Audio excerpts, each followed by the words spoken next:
Welcome to this tutorial, guys.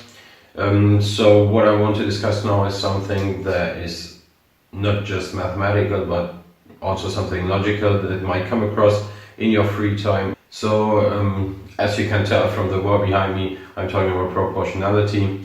So what basically proportionality is and the difference between proportional and inversely proportional. So to kick that off, I want to start with a real life example. So imagine you want to go out with your friends and you invite them over to have burgers. The number of friends is not known because you invited like 10 friends, but you don't know how many friends are going to show up. But what you know for a fact is that your friends are always hungry, especially if you are the one that is paying. So you know that you have to plan 2 burgers per friend. This is something I already wrote down. So 2 is basically your proportionality factor, and x is the number of friends, number of persons in this example. What does that mean for you? If 4 of the 10 friends that you have invited come, you need to order 8 burgers.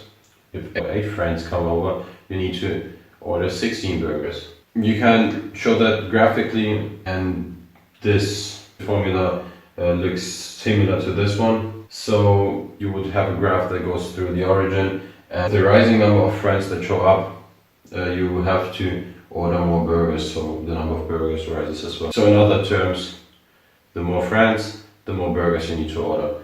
If the number of friends doubles, you need double the amount of burgers. If your number of friends triple, you need to triple the amount of burgers. So having talked about proportional, now we go to inversely proportional, which is the opposite of proportional basically.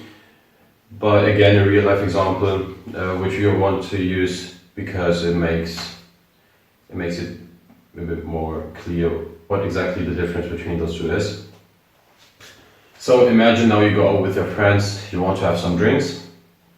What kind of drinks? This is totally up to you. So I don't know what kind of drinks you prefer. But for example, imagine you have 4 liters of your preferred drink, which is again our proportionality factor here in this example. So now it is 4.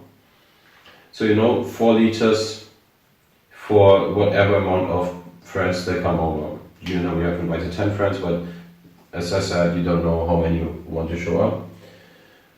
So imagine now only 2 friends show up. What does that mean to you? Or what does that mean for the drinks that you want to have? That means 4 divided by 2, so 2 liters of your drinks per person.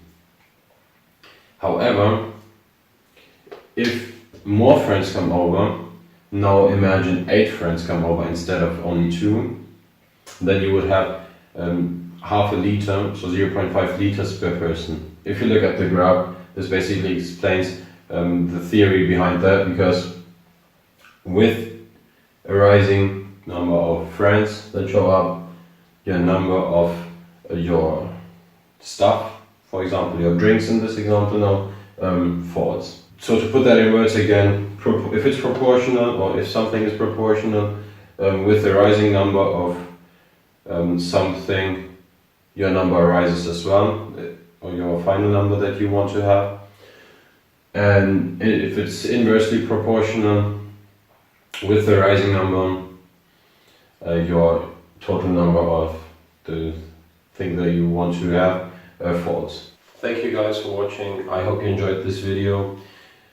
Check out the other videos on my channel, and if you have any specific question or any specific mathematical problem, let me know in the comments down below, and I will make sure that I go through it and make a video about that.